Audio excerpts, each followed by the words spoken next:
We here at Three Guys and a Flick podcast would like to wish you and your family a happy Thanksgiving. Happy Thanksgiving, guys. Hey man, it's me, Kevin Smith, the annoying voice of podcasting, and you're listening to the non-annoying Three Guys in a Flick. Ladies and gentlemen, please take your seats. The show is about to begin. And so the days of the samurai had ended.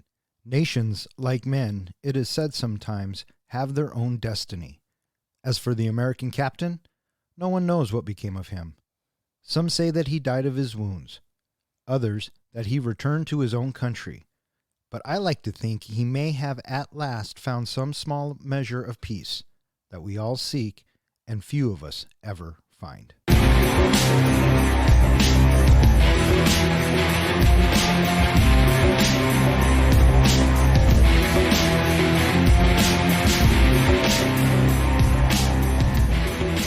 Welcome back. You are listening to Three Guys in a Flick. This is where we review the good, the bad, and the absurd. Tonight's episode, The Last Samurai. Beware spoilers. Coming to you from the aftermath of a battle on the island of Japan, my name is Don. And to my right, we have our comic book guy, John. I thought you were going to tell me to sheath my sword. And to my left, we have the professor, Ken. Hello, everybody. How you guys doing tonight? Aces, baby. Tonight we are talking about The Last Samurai. The Last Samurai comes to us via the Bronco helmet from our friend down in Turkey, Nolan. Professor, it was your pick. You picked The Last Samurai. Had you seen The Last Samurai before? I've seen it a couple times. Comic book guy, had you seen it? I believe I'd seen it once. Yeah, and I had seen it once too. So going back and watching it again as we're doing what we're doing, I'm looking forward to talking about it. Can I just apologize ahead of time for any names that we butcher throughout this podcast? Any names you butcher, because guess what? I'm not even going to attempt it. Okay. So there you go. So, hey, Nolan, be safe over in Turkey. Hope you enjoy listening. This one's for you. Released on December 5th, 2003, The Last Samurai was directed by Edward Zwick. The screenplay by John Logan, Edward Zwick, and Marshall Hertzovitz. And it stars Tom Cruise, Timothy Spall, Ken Watanabe, Billy Connolly, Tony Gwynn, Hiroki Sanada, Kuruki, and a bunch of other samurai. How'd this movie do, Don? This movie was made for $140 million and brought in $457 million. You know, that's crazy money because it sure didn't do that in America. That did not come from America. It made most of its money in Japan. It's in the name. All right, Last Samurai. Speaking of the name, I always assumed The Last Samurai referred to like Tom Cruise's character or the last one that died. I guess that was not correct. No, I know, and I just found that out because I read your notes. They meant the samurai as a whole. Yeah, because apparently samurai is the plural version of samurai. So they meant all samurai. It was the last of all samurai. One person that you didn't mention I thought was interesting that I just, looking at my notes, just realized Hans Zimmer did the score for this movie. That would explain why I liked it. Apparently it was his 100th score. Oh, yeah? Hans Zimmer can do no wrong in my book. Yeah, man, he's fucking awesome. He's top notch. Yeah, totally. And he certainly has some Oscars underneath his belt. He's been nominated a bunch of times, but certainly, some crowd pleasing pieces by him. Man of Steel, Black Hawk Down, Dark Knight, Top Gun Maverick, I mean. Mm-hmm.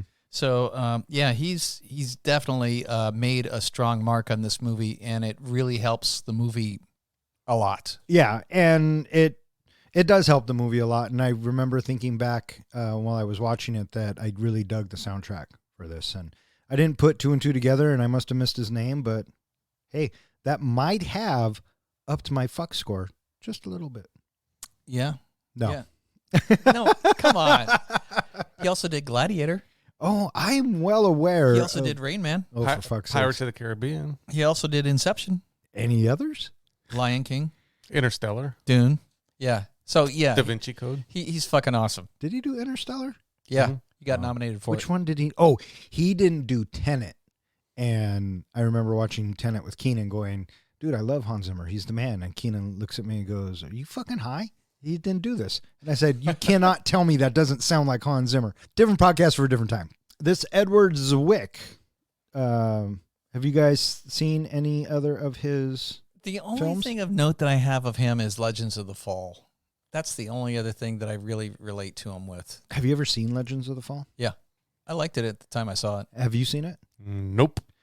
All I remember about Legends of the Fall is Brad Pitt's long, flowy hair and the fact that I think I cried through 90% of that fucking movie. And Tom Skerritt. Oh, and our buddy Henry Thomas. Yeah. Yeah, Legends of the Fall. I guess he apparently has done a lot of TV, and he has done some other films like Love and Other Drugs with Gyllenhaal and Hathaway, and then the Dr. Cuckoo Pants Jack Reacher. Right. That seems to be his other calling card is the Jack Reacher. Yeah.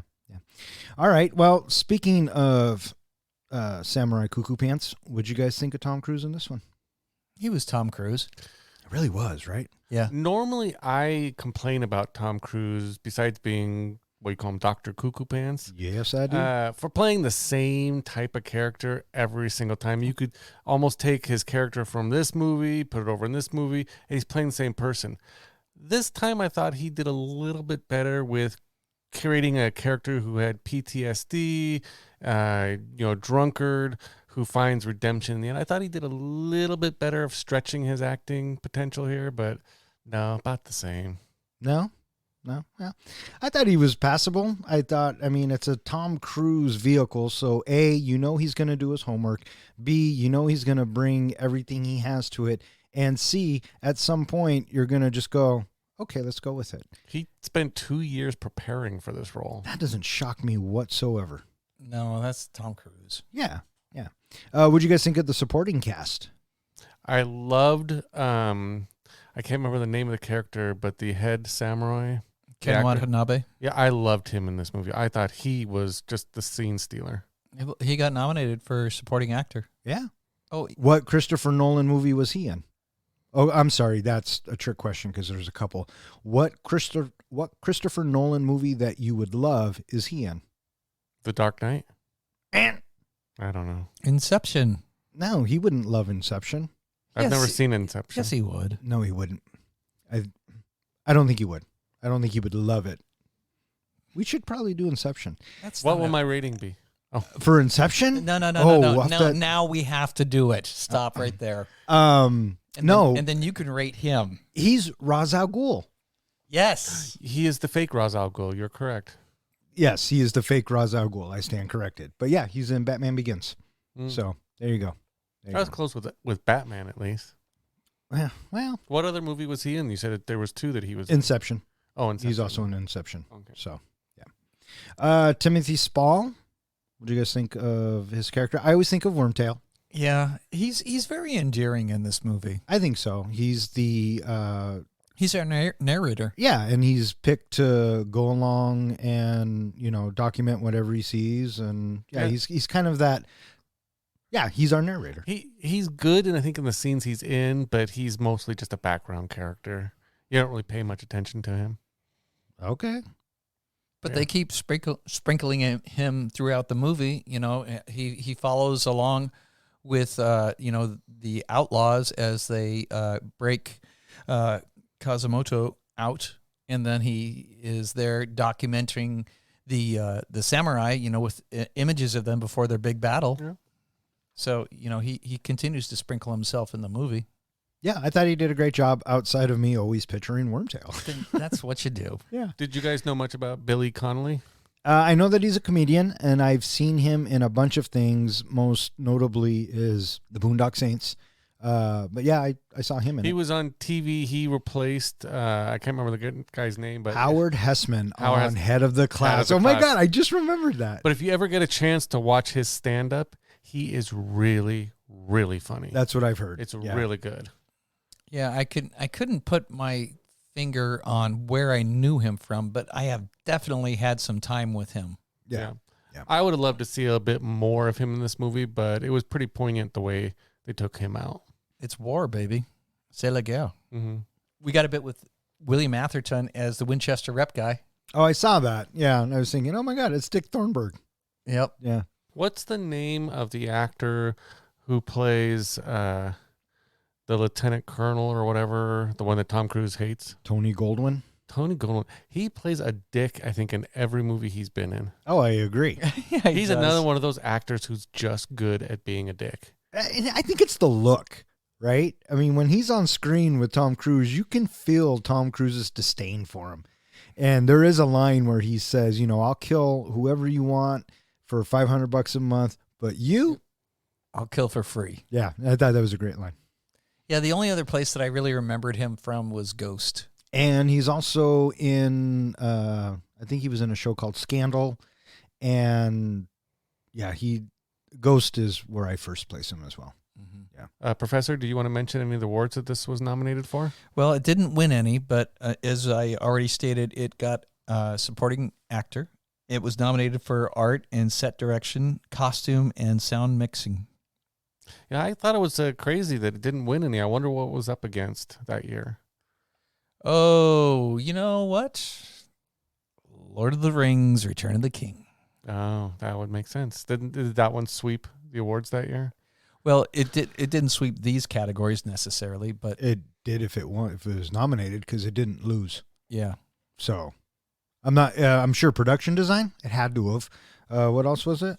Art and set direction, costume. Fuck yeah. But we digress. I have a question for both of you, and this is not coming from any type of personal opinion, but it's something that's come up on past shows. This movie feels like it's supposed to be historically accurate, but turns out they kind of fictionalized a lot of the story, a lot of the characters, and a lot of what happened to the samurai. Does that change your opinions, or does that affect your opinions about this movie at all? It can, but it largely comes from my angle of approach to the movie. If my angle of approach to the movie is somewhat reluctant, or I don't want to necessarily say hesitancy, I am going to tend to be a bit more nitpicky about stuff, as opposed to if I am feeling appreciative or complimentary in general of the movie, then I'm willing to be a little more cavalier about, well, let's just pay attention to what the movie's talking about, as opposed to saying it's trying to be historically accurate. If it's trying to be historically accurate and it says it up front, okay, then I'm willing to embrace that. If it's not saying that up front and I have a general appreciation or a positive association with it, then I'm willing to let things go. Going into the movie, I already knew that there were some historical inaccuracies, so I was able just to watch the movie for the movie's sake of just, I'm watching a movie and to see if I would enjoy the movie. There were things like, I guess back then, the Emperor never spoke English, so there was none of that in those scenes. He would have never been involved in any kind of trade deals. The samurai didn't die out like that. They actually went on to become politicians and artists and farmers and things like that. They just moved on, and they were never really considered the protectors of Japan. So they really built that up in this movie to be a completely different story. Were the ninjas the protectors of Japan? No, they were used during a time and they were built up over a while, but they really never were considered the official protectors of Japan or defenders of Japan, anything like that. I will say that there are two movies in particular that I can think of where I watched it and I really enjoyed it, and then I find out about historical inaccuracies, and it really soured my opinion about the movie, and I haven't gone back to watch them since. The first one is Bohemian Rhapsody, and the other one is, I think it's called Green Card, with Viggo Mortensen. Green Book. Green Book, thank you. Yeah. Yeah, so those two movies, finding out that they weren't all that accurate, is just like, oh.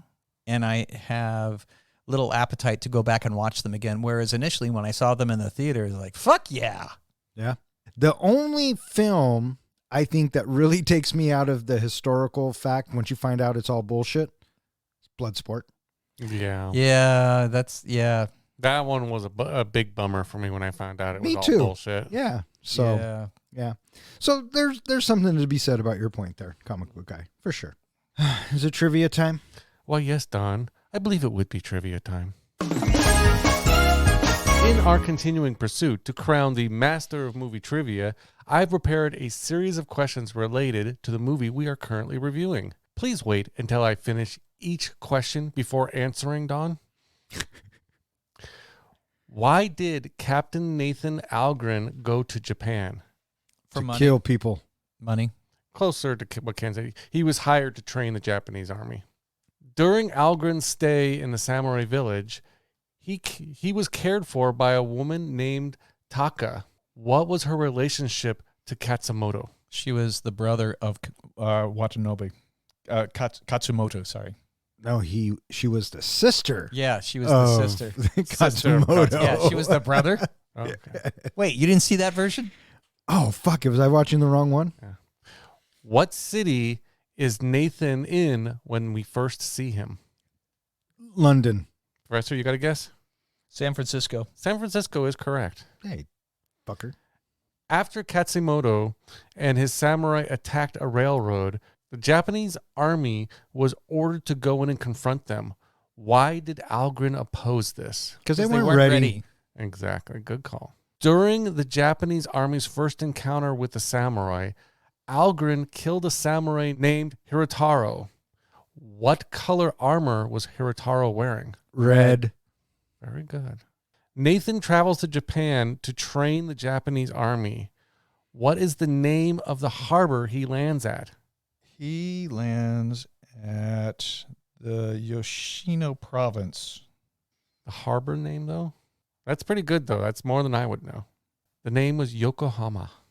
While Algren resided in the samurai village, an elderly samurai was assigned to follow him. What did Algren nickname the samurai? Bob. When Nathan is fighting the samurai, he uses a flagpole to protect himself. What animal was on that flag? A dragon. Tiger. In Tokyo, Nathan decides to return to the samurai village. Bagley decides to go talk to him in his room. What was Nathan's room number? The fuck are you talking about? Man, I don't know. 69. 301. It's a very famous number. 69. 301. It's the answer to life, the universe, and everything. 69. 42. No, dude. The magic number is 69. Whoever's No. telling you otherwise is wrong. I think some of our listeners will understand the answer to life, universe, and everything is 42. Yeah, well, they're wrong. But go on. I think the professor has stolen it this week, so he is now in the lead.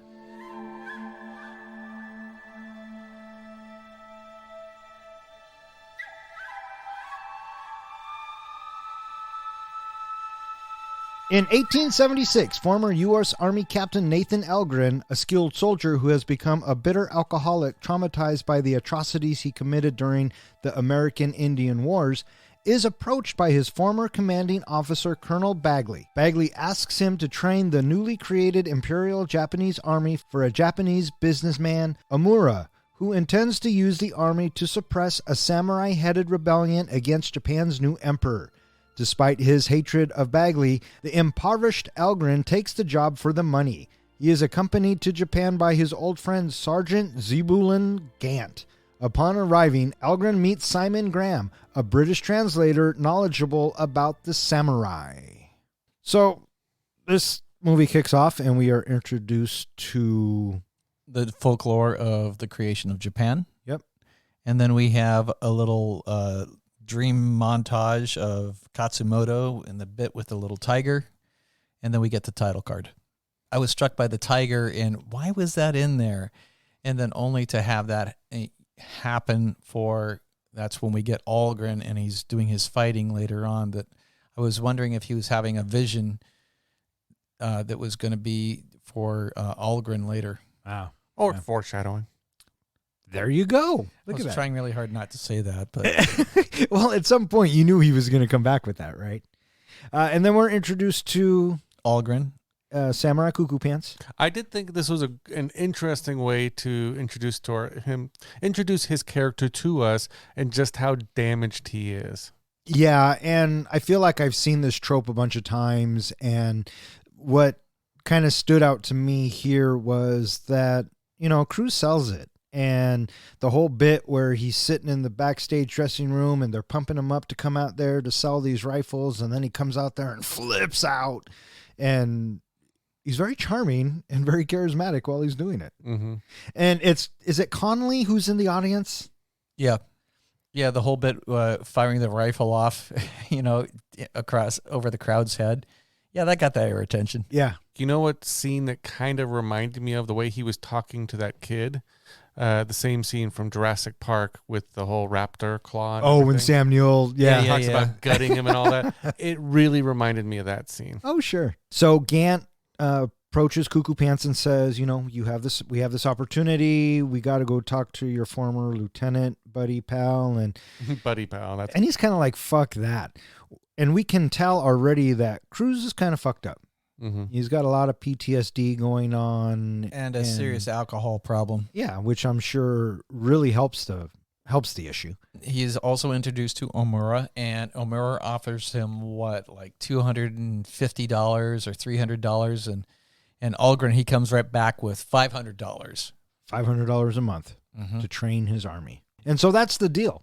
He says, and he says he's happy to do it, and hell, he'd be happy to kill for free. Sure.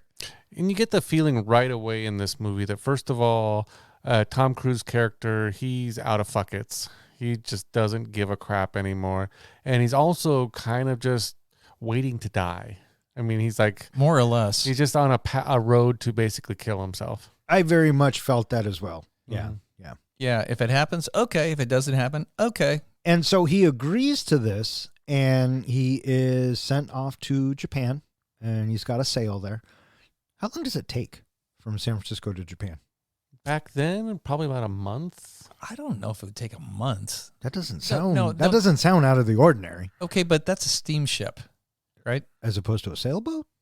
So I'm guessing. Well, So I don't know. I'll bet you it'd be at least a week. if they're leaving out of San Francisco, I think at a heading- minimum it would be a week. they have to right? head past Hawaii, probably to hit Japan. I don't know. Maybe a week or maybe a month. I don't know. If only there was some way to figure this out. Don, why'd you have to bring this shit up? Hey man, I was just curious because as I was watching the movie, Man. Cuckoo Pants is sitting on the bow or on the side, and it's a nice little montage, right? And he's doing his narration, and he's getting ready to go face the challenges that he's about to go face. And I thought of King Kong, the Peter Jackson one, when Yeah. Jack Black and all of them are on the boat. Yeah, It's yeah, kind of yeah, very yeah. similar, right? Anyways. So we get there and we meet Simon Graham, the British guy that is going to more or less fill us in, the audience, as to what the heck is going on in the culture of Japan. Right. And he is his translator, which good thing to have. He's also the guy that tells them what's right and wrong. Like, you can look at the emperor, but you don't do this and you don't do that. And so he's kind of their cultural expert as well. Yeah. Yeah, because he's been there for a while. Right. Mhm. And he takes us to meet the emperor. Right.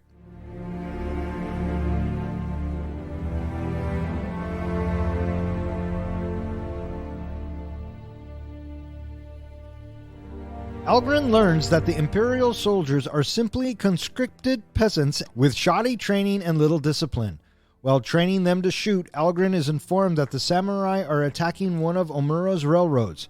Omura sends the army there, despite Algren's protests that they are not ready.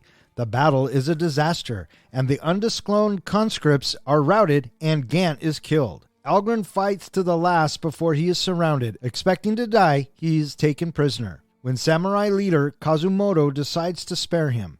General Hasegawa, a former samurai serving in the Imperial Army, commits seppuku rather than be taken prisoner.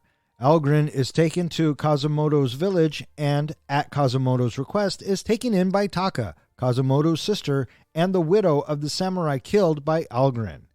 While he is poorly treated at first, he eventually gains the samurai's respect and grows close to Kazumoto. With the help of Taka, Algren overcomes his alcoholism and guilt, learns the Japanese language and culture, and is trained in the art of kenjutsu. He develops sympathy for the samurai, who are upset that the pace of modern technology has eroded the traditions of their society. Algren and Taka develop an unspoken affection for each other. So we see the training begin, and we learn a little bit more about the samurai. And then we get to have our first flashback with Algren, where he is reliving a massacre being led by Colonel Bagley. and it's on Native Americans being just slaughtered. So we kind of see why Algren has kind of given up on life and given up on society and just doesn't give a fuck anymore. He's done so many despicable things. Yeah, he even says a few times, I think, that he hates himself. Yeah, and he has seen unspeakable things. He has done unspeakable things. So what does he do? He hides at the bottom of a bottle, and he thinks training this army will be easy. He'll do it. But unfortunately for him and the army, the samurai have advanced, and they're going to attack one of the railroads. And so Omura and Bagley say, this army's got to go now. And Cruz even makes it a point to show them that he's not ready. That whole... Gives them a little example. Yeah, and... This was a twofold example I thought of. One, it's an example to show that they're not ready, but it's also an example of what we were talking about earlier, his death wish. He almost wanted the soldier to shoot him so that he, wouldn't have to continue. And I thought, because didn't he say somewhere along, I want to die or just kill me or something like that? Well, I'm sure he did, but at that moment, I think you're right. I don't think he cared if he died or not, but his point was that they're not ready, and he was absolutely correct. Mm-hmm. Yeah, and so after he comes back from the hail or the bales of hay, pats the guy on the shoulder, and then he says to Bagley, "They're not ready." And what does Bagley say? The regiment leaves at 6 a.m. Yep. So come hell or high water, they're going to war. What'd you guys think of this first battle? It was intense. And, interestingly enough, the battle only lasted for about 3 minutes. But I really thought that the choreography that they give us with the battle was good. I thought the surrounding was constricting. They were in a forest and there was fog, but I thought it was shot very well and predictable. Mm-hmm. You knew exactly what was going to happen. We knew that these soldiers were going to panic. Yeah, and I thought that when the samurai came through the mist, right, or the fog, right, on horses. Yep, I thought that was very effective. And then I also thought, these guys have guns and these guys have swords. It should be a no-brainer, but no, not at all. The samurai whoop that ass. Well, you could see kind of what Algren was going for. He wanted them to get up close, because you're right. They don't carry guns. They're coming straight at him. You can shoot them close up, because he knows that his guys have no aim. Exactly. That they can't shoot anything. So wait till it gets close, except somebody decides to shoot early, which causes everybody to shoot early. And back then, those guns had to be kind of reloaded all the time. Yeah. So that gave the samurai the advantage. Yeah. And the samurai took advantage of it, and the samurai came out victorious. This is where Gant gets it too. I didn't expect for his character to die so quick. I think it was one of those that we've talked about before, of to try to show us or try to say to us this shit is real and anybody could die at any time. Well, similar. Well, and there's something else that I think comes into play for Algren's character. Algren's character is one of these people in war that just doesn't die. Everybody around him, he has seen death more times than anybody else, and for whatever reason, he just doesn't die. And so they get him off his horse. They're starting to kick his ass, and you can notice that Kazumoto's expression as he's watching Cruz. He's a warrior, and he's astonished. I mean, he's amazed about what he's seen, and I like the bit where the dude is gonna finish Cruz, and Kazumoto gives him this look like, well, that was entertaining, that was cool, but let's get back to business and move on, fully expecting the samurai to finish out his... But Algren doesn't have any of it. Nope. No. And he ends up killing the samurai, and then everyone's going to kill him, and Kazumoto's like, wait, hang on. He just killed one of us. He took on 6 of you guys.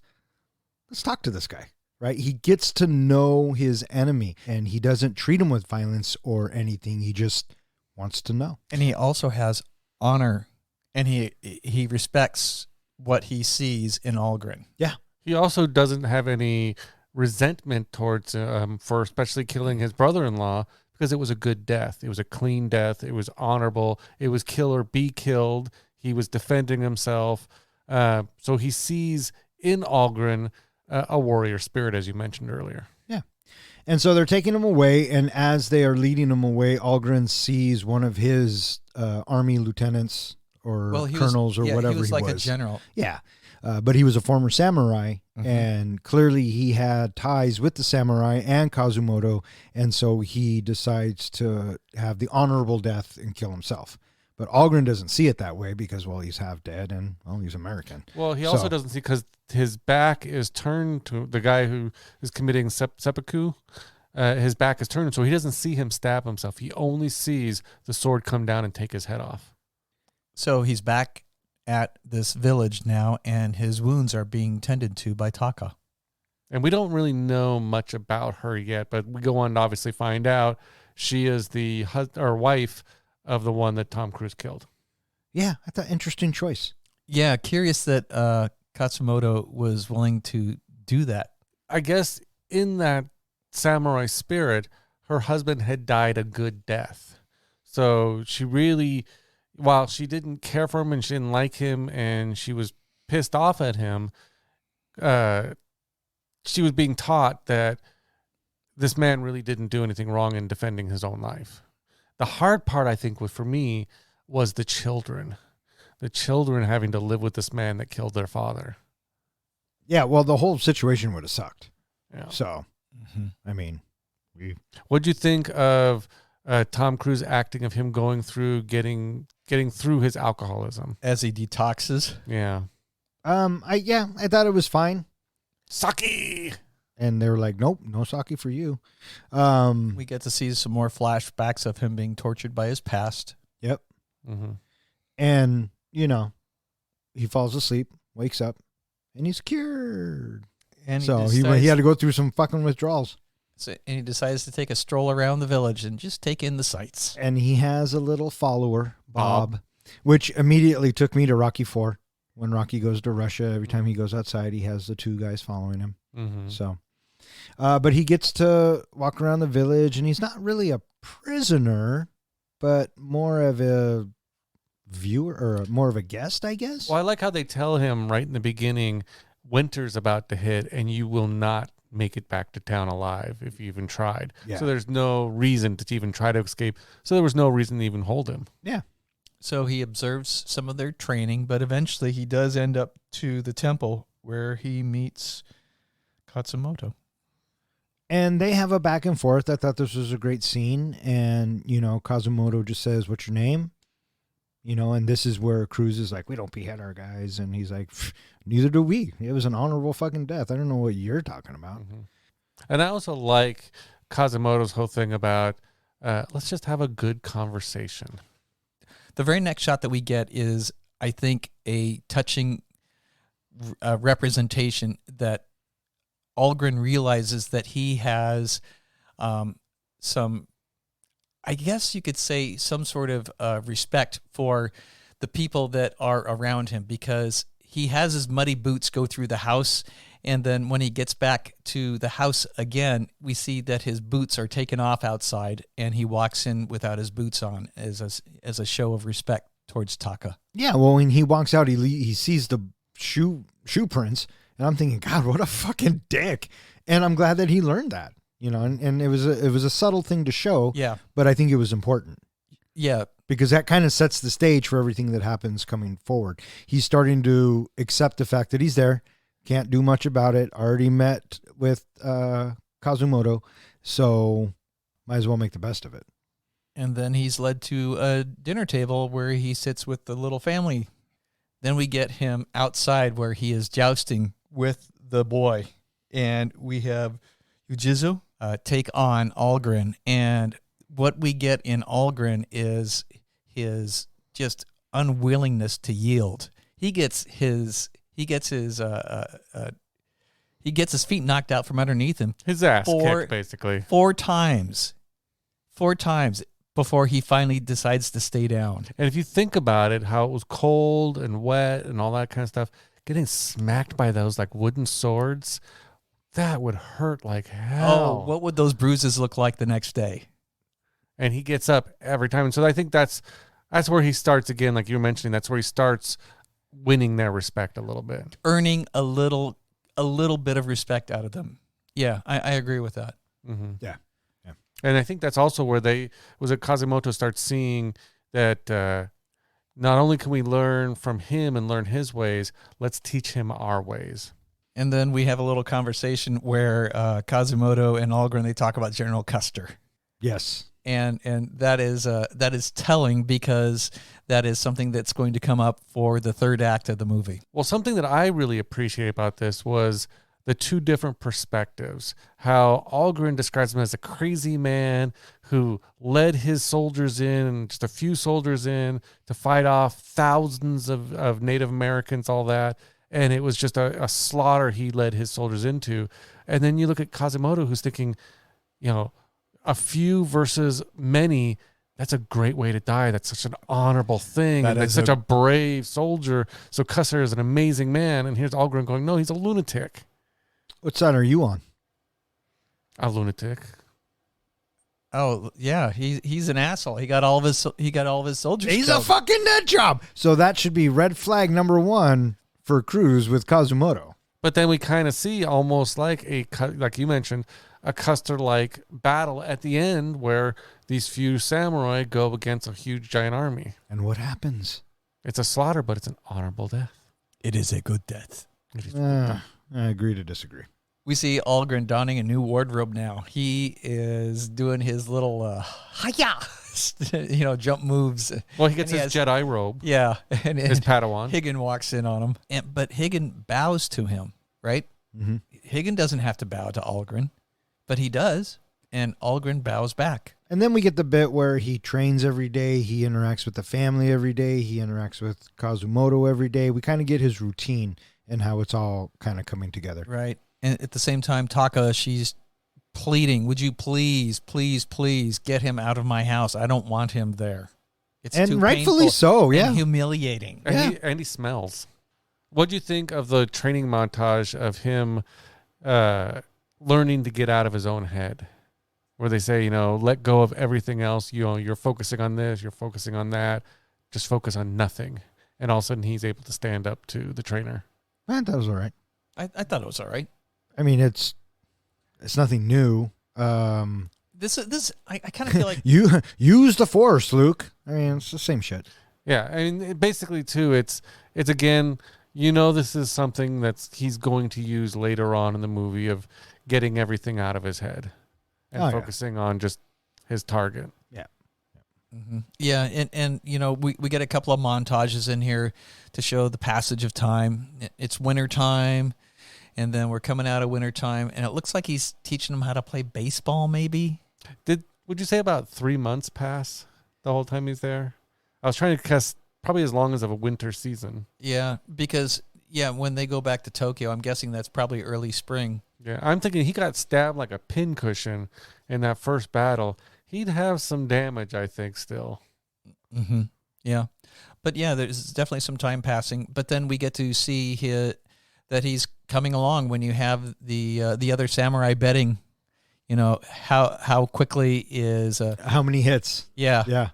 And so with that, it's a draw. And everybody's surprised by that. So, he's starting to learn, yeah. And he's getting, more grudgingly, I think, respect from these other samurai. Yeah. You're also seeing his conversations with Kazumoto. They're getting more peaceful, more thought out, and like two friends having a conversation. mm-hmm. Yeah. Kind of like Neo and Morpheus. Or Obi-Wan and Luke. Yeah.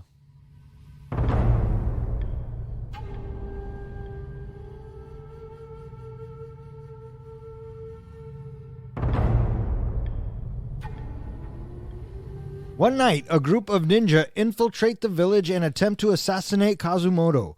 Algren saves Kazumoto's life and then helps defend the village, concluding that Omura must have hired the ninjas. Kazumoto requests a meeting with Emperor Meijing in Tokyo. He brings Algren, intending to release him. Upon arriving in Tokyo, Algren sees that the Imperial Army has become a well-trained and fully equipped force led by Bagley. Kazumoto, to his dismay, discovers that the young and inexperienced emperor has become a puppet of Omura. At a government meeting, Omura orders Kazumoto's arrest for carrying a sword in public and orders him to perform seppuku the next day to redeem his honor. Meanwhile, Algren refuses Bagley's offer to resume command of the army, prompting Omura to send assassins after him. But Algren kills the assailants and then assists the samurai in freeing Kazumoto. During the escape, Kazumoto's son Nobutada is mortally wounded, his sacrifice allowing the others to escape. So it's evening time, and we have the village all together, and they are partaking in a little community theater thing that they do, I guess, every once in a while to kind of sort of pass the time. Oh, sure. I thought of Tropic Thunder immediately, but that's Yeah. that's just where my head goes. But yeah, Kazumoto's down there yucking it up, A little and comedy show. they're having a good old time. And naturally, there are ninjas in the area. And Algren's, soldier training, whatever, detects the ninja. Warns Kazumoto, a fight ensues, and Holgren kind of holds his own.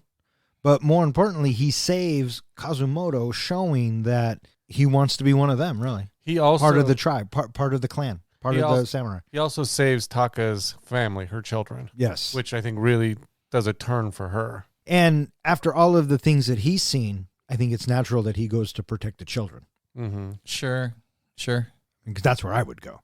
I gotta say Maybe. that this whole fight sequence, I was really impressed. I really thought that the music was superb during the fight, and I really think that it carried the intensity of the moment, and the fighting that takes place in here.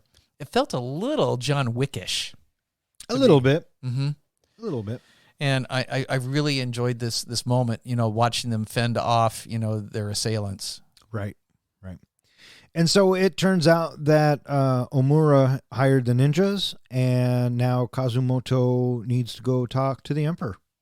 And so he takes Algren. They ride into town. Everyone's amazed that Algren's still alive, and he releases him.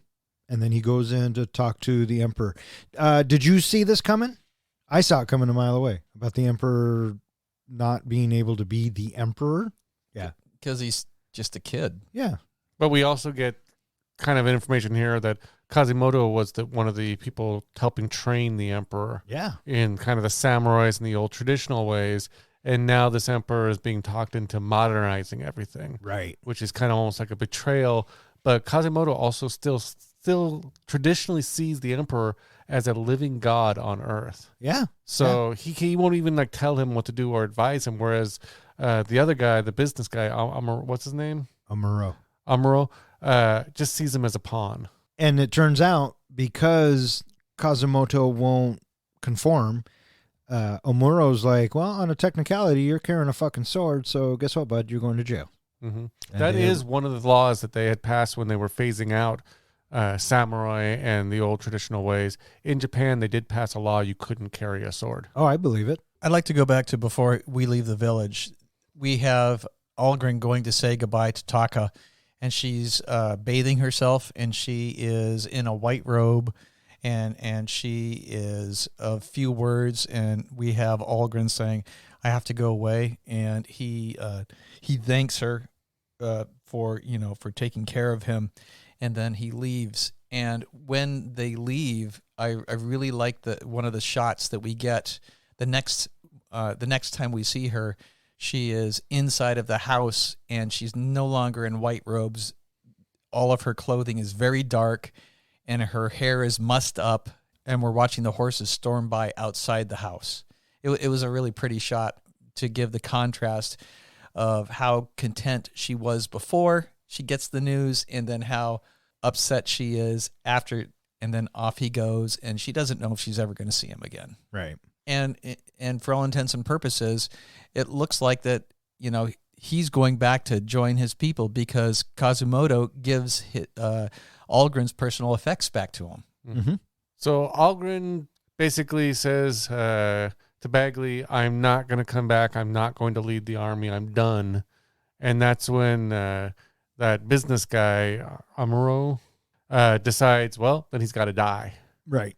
And this scene is kind of reminiscent of the scene that he kind of had in the village, where he has to fend off himself. And this is the bit where he does close his eyes and remembers his training, and he is able to fend off the assassins. And he decides, you know what, this is bullshit. I'm going to go get Kazimoto, and we're going to get out of here. What I didn't see happening in this is that Kazimoto losing his son. Yeah.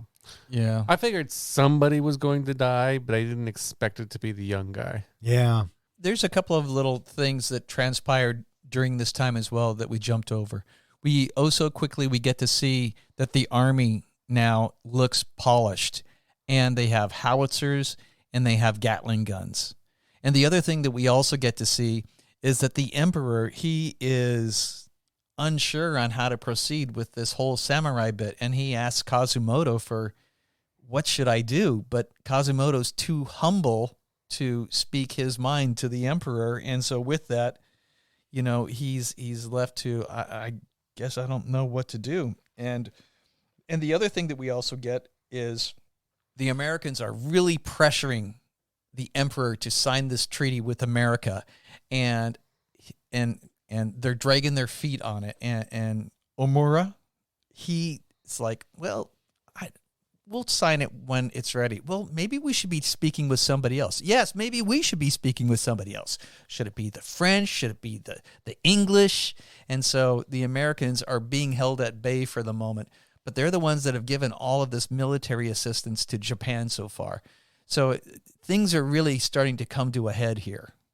There's one other thing that also happens, which is we get to watch Graham come to the aid when he's being humiliated by the army soldiers, and they end up slicing off his samurai hair, which is got to be the ultimate humiliation for him to have that publicly happen to him. Oh, sure.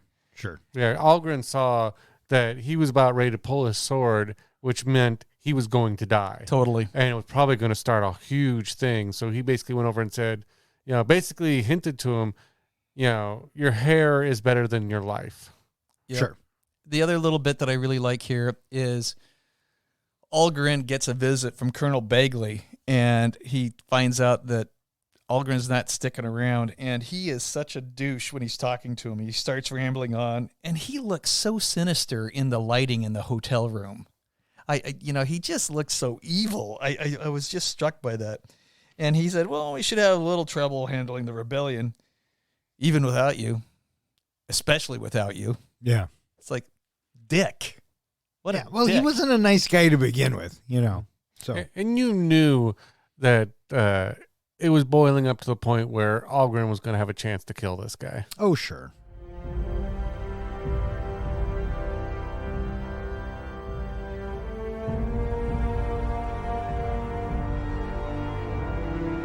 As the Imperial Army marches to crush the rebellion, a grieving Kazimoto contemplates seppuku.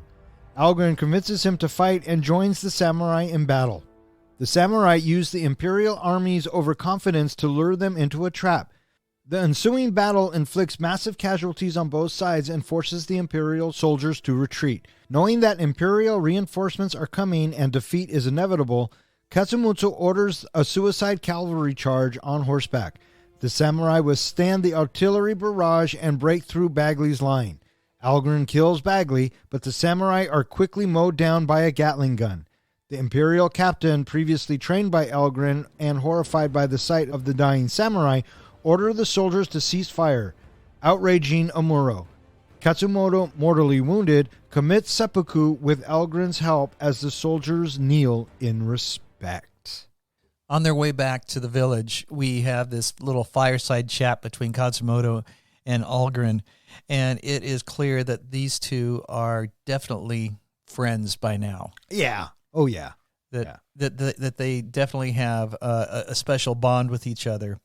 And, Algren, he's like, what do you want to do type of thing. And, Kazimoto comes back, I will die by the sword, or I will die by my own sword or by my enemies. And then from there, and then let it be the enemies. And so they decide right then and there. They are resolute that they're going to stand up. And if Kazimoto can't convince the Emperor, maybe both of them can convince the Emperor. Sure. Something that I thought was kind of just interesting at this point of the movie, from taking a step back and looking at it, is that at this point, first of all, Algren is so connected to Kazimoto because Kazimoto has given him his life back. he has now found purpose. He's whole again. At the same time, from all of his, past memories, his PTSD, he was always on, the superior armed side, just mowing people down. Now he's on that other side of it, getting ready to basically get into a losing battle. And this kind of, I feel like, gives him back his purpose in his life. Well, he certainly has reason to live now because of his new family, if you will. It was a very tender time when him and Taka are talking, and Higgins shares his feelings about not wanting Algren to go. And I got to admit, when he goes outside and he's talking to him, and I kind of teared up here, when he was talking to the boy outside. And the boy's like, no, don't go. Uh-huh. Yeah. And this is also where, as they're getting ready for battle, Cuckoo Pants gets the armor of the dead husband. Mm-hmm. What do you guys think of that? That was weird. It was a little weird, right? Yeah. But also, it's a culture thing. Well, I hope they had cleaned out the inside a little. He gets the armor, which you kind of had to see coming, and they get ready for battle. Do you think it was red to make Cuckoo Pants stand out in the camera shots? Oh, that's a good question. I don't know. Possibly. Maybe Cuckoo Pants looked at it and said, you know what? This needs to be red. So they go into battle. What do you guys think of this last battle? Well, let's talk about, the army showing up, right? We take a look. They're up there on the top of the hilltop, and they see, all those soldiers coming in. Holy shit. That's probably 2 regiments. They'll come in waves of 1,000. Mm-hmm. Holy fuck. Yeah. I love how when Algren's trying to talk Quasimodo into fighting back, he brings up basically the storyline from the movie 300. Yeah. How, these 300 men lured them into basically a little tunnel area, a little Battle of Thermopylae. Thermopylae into there, and they took on like 1 million soldiers. 1 million. And lasted a while. Yeah. Yeah, they lost their taste for the battle. Mm-hmm. So I love how he kind of inspires them, because that's exactly the kind of talk, the custard talk that really got Quasimodo going. Well, Quasimodo, he says, Algren asks, how many do we have? And Quasimodo says, maybe like 500. Kind of like Custer, huh? Yeah. Yeah. Yeah. And, in a war, that makes complete sense on how they did it and how they trapped them, Mm-hmm. and I don't know if I want to say unfortunately, but it happens in all of your battle epic movies. Yeah. The only thing I didn't quite get, and I'm still kind of searching for understanding, I understand a little bit, is not waiting another day or waiting till you have better odds, basically going into a battle where you're going to get slaughtered. Okay. Basically taking all the men from that village, leaving the village defenseless now, although hopefully the emperor and his men will have some honor, but, just marching out to die. I mean, do you understand the point of that? Were they just making a point to the emperor, or? Yeah, that they weren't going to be pushed around. They were fighting for what they believed in. Okay. Yeah, I felt the same way. Yeah. So I do like how Yujizu comes out and he's looking at Algren in the red armor, and he finally, looks at him, checks the armor, gives it a couple of slaps, and then he nods once in approval. It's like, yeah. He's accepting him, Yep. and they're going to go into battle together. And I knew that I was pretty confident that all of them were going to die except for Cuckoo Pants. But I definitely knew that he was going to go. When we do get to the battle scene and people start dying off, was there, besides Quasimodo, was there a particular death that hit you the hardest? No. Between those two, him or Bob, which one was harder? Neither. Neither. None of the deaths were hard on me. You didn't feel attached to any of these characters? Not really. Well, I kind of was attached to Bob a little bit. He was Silent Bob. He didn't say anything. Yeah. Well, Right. he talked at that point. I mean, he's lovable, Yeah. but I mean, I didn't cry. And Yujizu, of course he's going to die on the battlefield. Mhm. Yeah, he's a warrior. He was a true warrior. And the way that he gets stabbed and shot several times. Well, it's not until they break out that Gatling gun that everyone goes to fucking shit, Yeah. right? So he gets popped off. What I want to know is, as they're firing the Gatling gun, how does Cuckoo Pants not get hit? He gets hit a couple Once times. or twice. Come on, that gun's firing 20 rounds every 8 minutes. I'm pretty sure Tom Cruise at this point is immortal because he's been stabbed, he's been shot, he's been everything, and he just survives. That's a fair statement. Well, That's a fair statement. And those Gatling guns, those Gatling guns could only fire straight. That style of Gatling, they don't swivel. It's just straight. So all the strafing that they were doing, that's not really happening. But whatever. Yeah, it's. And once again, it comes back to the fact that he is just somebody that always lives. Right. The character. Yep. Yeah. And so Kazumoto and him are on the ground, and one of the lieutenants or whatever in the army who served with Cruz, the second in command, the second in command. the He's like, the NCO. yeah, he's like, oh, you guys got to stop firing, whatever. But I do like how does Cuckoo Pants get Bagley with a sword? Doesn't he throw a sword? He throws the sword. Oh yeah, but he takes his samurai sword and he turns it around and he flings it and it hits it hits Bagley. That's right. But I do love beforehand when they first ride out to discuss terms or whatever and to talk to each other, and how Algren says to Bagley, "I'll look for you on the field." Yeah. Algren helps Kazumoto perform his seppuku, and then the NCO, the second in command, he is so taken by it that he removes his hat. Well, I guess it's a hat. They probably call it a hat. The one thing I didn't quite get, they're doing the seppuku, but the seppuku is two parts. It's one, you take your small sword, you're basically like a dagger type sword, and you just basically cut your stomach and basically so you bleed out.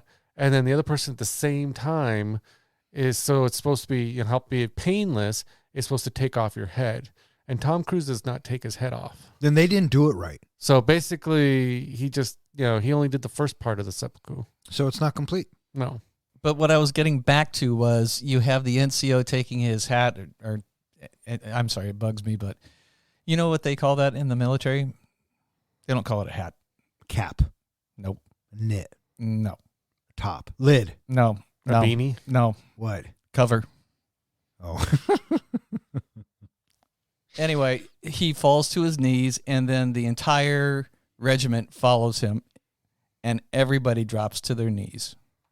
Because Kazumoto was the man. Yeah. Yeah. Ultimate sign of respect. Yeah, absolutely. Yeah. So we cut to the ambassador Swanbeck presenting the treaty to Emperor Menji. And wouldn't you know it, who crashes the party? Dr. Cuckoo Pants himself.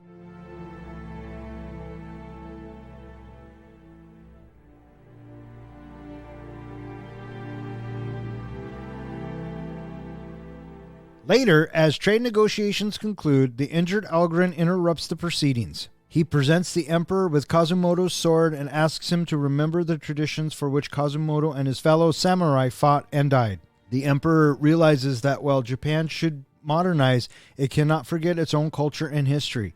He rejects the trade offer, and when Omura protests, the Emperor tells him he has done enough and that he will seize Omura's fortune to distribute among the people. Omura claims to be disgraced, and the Emperor offers him Kazumoto's sword, saying that if the shame is too great, Omura should commit seppuku. Omura relents and leaves. While various rumors regarding Algren's fate circulate, Graham concludes that Algren had returned to the village to reunite with Taka. Roll credits.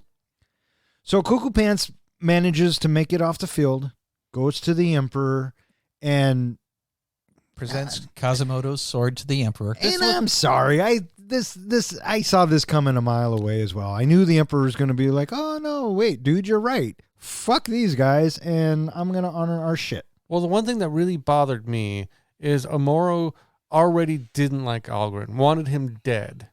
And basically, Algren shows up at the door, or he finds out that Algren's outside, and he says, "Sure, bring him on in." Why did he not say, "Leave him the fuck out," or arrest him, or take him away, or do something with him, instead of bring him on in. Never thought about it. I didn't either. I thought it was a very strange move on his part. Well, joke's on him because Algren fucked it up for him. Yeah. So, what are you going to do? I do like the whole thing of Algren coming in and almost speaking for Quasimodo, gets on, his knees, head on the ground, acting exactly probably how Quasimodo would have done that scene. Yeah, and then he more or less says, what I think Quasimodo would have said at the end, when we have Omura. So, this man fought against you, Your Highness. If you believe me to be your enemy, command me, and I will gladly take my life. I felt like he was just parroting Quasimodo right there. So, hey, props to him. Mm-hmm. And the Emperor went for it. Ultimately, Algren went there for Quasimodo because this is what Quasimodo wanted. And he was so attached to him, and there was so much honor between the two of them. It was a no-brainer that he went up there and did it. I think that the fact that he presents himself as one of the samurai and the Emperor buys it because he feels so bad that he didn't listen to Quasimodo in the first place, Robert the Bruce. It was a very powerful scene. Mm-hmm. I do also feel that this is the final transition of Algren into a samurai when he basically offers up his life. When he basically says, "You say so, I will take my own life." He has now really become the samurai. Yes, and then afterwards, when the Emperor asks him, "Tell me how he died," and he responds with, "I will tell you how he lived." Oh, so sweet. Mm-hmm. I do like, too, it was pretty predictable for, the Emperor all of a sudden to man up at the end. But where he tells Amuro that, since you were in such a giving mood and everything, why don't we give away all of your lands and property and everything to the poor people? And that's where he says, basically, you dishonor me. Well, here's the sword to kill yourself. Yeah. One interesting thing that I forgot to mention during our last part, during that battle, there was a point where Tom Cruise almost died. Did you hear about that story? Yeah, where the sword got really close to his throat. Yeah, it got so close during one of the fight scenes where the horse moved differently or moved wrong that he actually got a cut on his neck. And if it had been just a little bit different, it would have basically cut open Tom Cruise's neck. Yeah, well, just think of all the movies we wouldn't have gotten. And so it kind of gets wrapped up with the ending narration, and it, some say that he went back to America, some say that he died of his wounds, but Graham likes to think that he went back to the village to be with Taka. And that's kind of a happy ending. Mm-hmm. Yeah, I thought so too. Yeah. So, Roll credits. roll credits. So you guys remember the scene where it was just the few samurai versus the many Japanese soldiers? Did it remind you of Helm's Deep at all? Oh, fuck. And now it's time for John's precious moment. This is the point in our podcast where I compare the movie we are currently reviewing to the greatest movie series ever made, Lord of the Rings. Frodo is Nathan Algren. Like Frodo, Algren is a reluctant hero thrust into extraordinary circumstances. Both are thrust into a journey that causes them to undergo personal and transformative experiences. Just as Frodo strives to resist the corrupting influence of the One Ring, Algren has to learn to resist the death wish urges stemming from his traumatic past. Both end their journeys with new identities. Nathan is also Aragorn. Like Aragorn, Algren is a natural leader who has to go on a journey of self-discovery to truly understand his potential. As Aragorn began as a reluctant hero, Algren, too, was a reluctant hero stemming from being a disillusioned former soldier haunted by his past. Samwise is Ugio. Although Samwise in Lord of the Rings is always supportive of Frodo, it takes Ugio a while to come around. But when he begins training Algren in samurai sword fighting, he becomes a loyal and dedicated friend to Algren, helping to encourage him both directly and indirectly to continue on his journey. He is instrumental in helping Algren find his purpose through the ways of the samurai. In Lord of the Rings, Gimli is a fierce and loyal warrior known for his strength, bravery, and love for battle.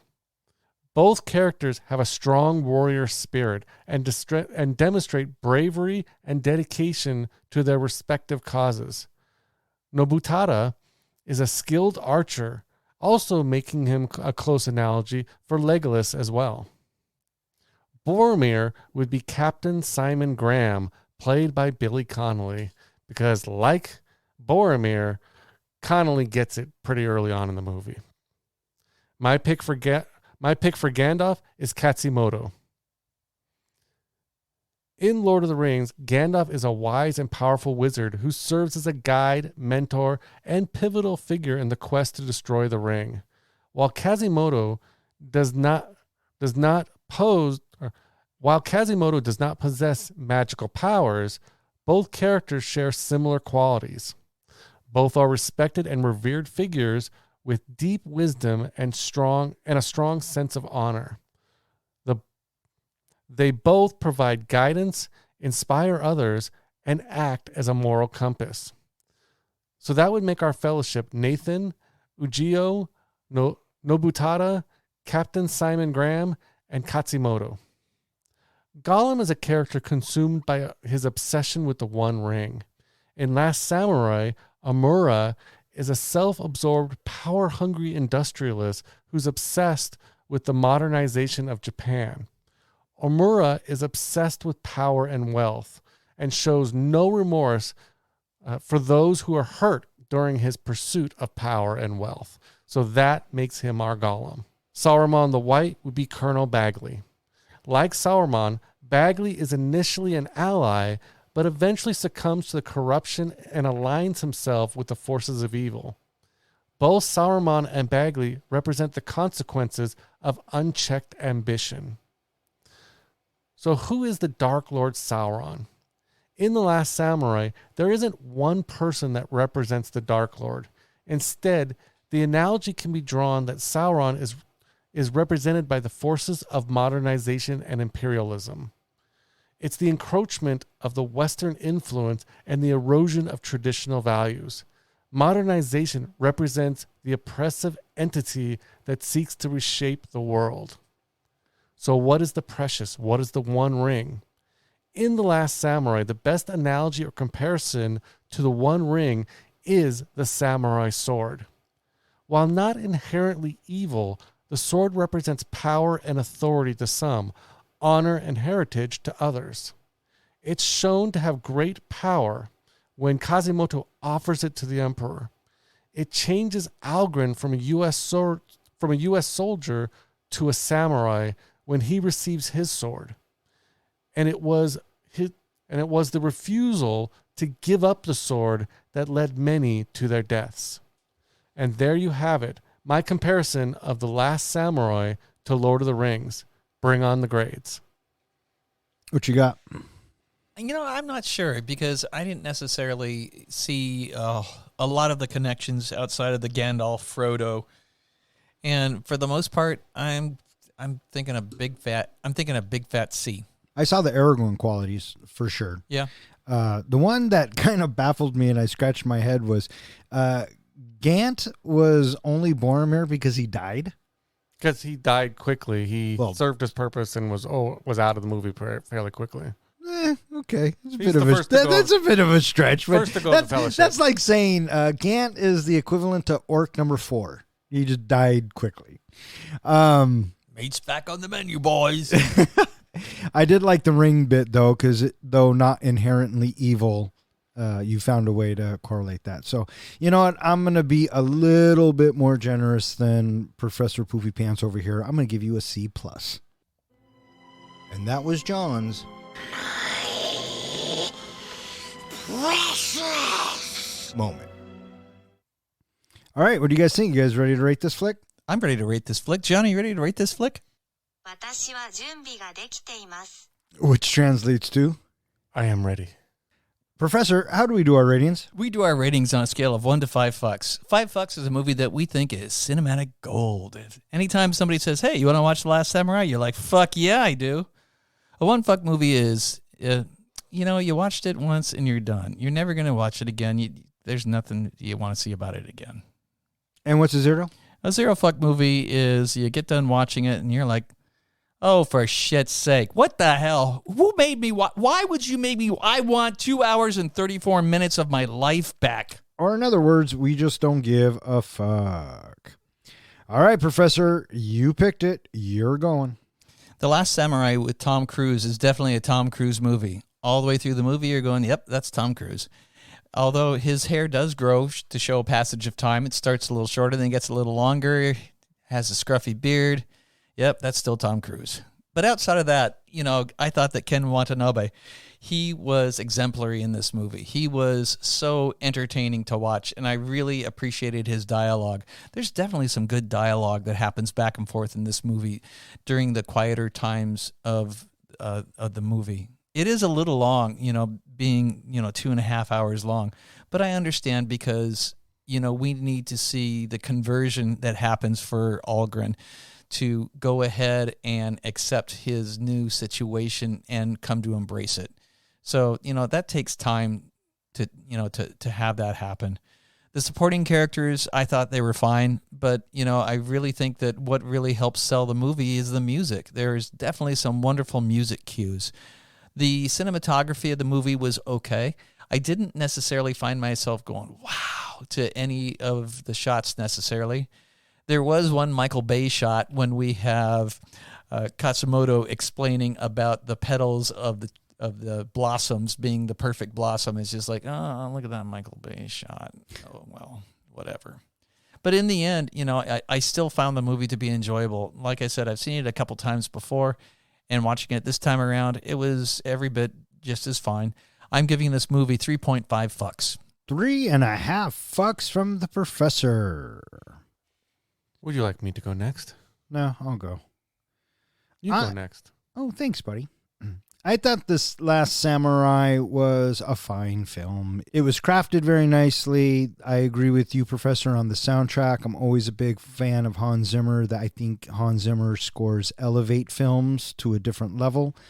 And though the subject matter was interesting, and I paid attention more this time around to the Japanese culture, and Cuckoo Pants didn't really take me out of it, but I also agree with you again, Professor. When you see Tom Cruise, that's Tom Cruise. The supporting cast was great. I think the standout of the film easily was Ken Watanabe, and obviously because he got nominated. But other than that, I thought the story, though based on history, it was very kind of paint by numbers for me. And if you've seen one epic battle, you've seen them all. And the Last Samurai didn't go out of its way to do anything to make me go, wow, or look at that shot. It's absolutely beautiful. Is it passable? Sure. Is it one of Tom Cruise's best films? I don't think so, but what do I know? I'm giving The Last Samurai 3 fucks. Is it my turn? Yeah, I think so. You are the last samurai, but go ahead. You are the last podcaster. But before I go, would you like to guess my score? I think you've been on a run lately. Yeah, I have. You were going to give The Last Samurai 2.75 fucks. Is that your final answer? Should it be my final answer? I don't know. Is that your final answer? Should it be my final answer? That would be your call. What should be my final answer? Oh, are we playing the questions game? Sure. No, that's not a question. Yeah, it was. No, sure is not a question. When you play the questions game, you can only ask questions pertaining to like, the subject. Sure?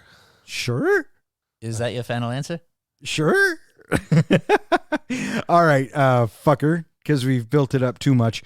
I'm going to stick with 2.75 fucks. The Last Samurai is a visually stunning film that falls short in the terms of authenticity and character depth. Tom Cruise delivers a solid performance as Algren, with his demons and resurrection into a new hero. The depth of the character Ken Watanabe as Katsumoto is the movie's saving grace. stealing the show with his compelling performance, capturing the spirit and honor of the samurai. The battle sequences, while beautifully choreographed, are often overshadowed by the film's pacing issues and slow, over-emotional moments. Director Edwin Zwick's attempt at capturing the samurai's culture feels a bit glamorized, bordering on almost super-heroic and lacking in realism. It's worth a watch, but don't expect it to be an entirely authentic portrayal of the samurai culture. So with that, I'm giving The Last Samurai 3 fucks. Missed it by that much. With 3.5 fucks from the professor, 3 fucks from the comic book guy, and 3 fucks from yours truly, that gives The Last Samurai an average of 3.2 fucks, which ties it in the 21st spot with Bloodsport, Red Dawn, Galaxy Quest. It is slightly better than Flash Gordon, The Untouchables, The Wolf of Wall Street, and slightly worse than RoboCop, Roadhouse, Chef, and Doctor Strange in the Multiverse of Madness. While I can understand Roadhouse, how can it be better than Flash Gordon? Because it is? I mean, if this movie had Hawkman, I would kind of understand. It has Horseman. Does that not count? No? No. All right. Well, there you go. All right. That is going to wrap it up for this episode of Three Guys in a Flick. If you would like to know which movie we are going to be reviewing next, please check out our website. Speaking of which, hey, John, where can they find us? They can find us at www.threeguysinaflick.com, where we go ahead and post all of our podcasts, show notes, movie trivia, as well as anything else that we feel like posting there. And there's a form on the website where you can go ahead and submit a movie you would like us to review next. You can also find us at all of social media or any place that hosts podcasts. All right. I just want to thank Zach, Ronnie, and Jill for listening. Keep on listening. Thanks, Zach. Thanks, Ronnie. Thanks, Jill. And I want to send a special thanks to Nolan for requesting The Last Samurai. We had fun talking about it and reviewing it. We hope that you had fun listening to it. Yeah, good job, Nolan. For Three Guys in a Flick, I'm Don. I'm John. And I'm Ken. Thanks for listening.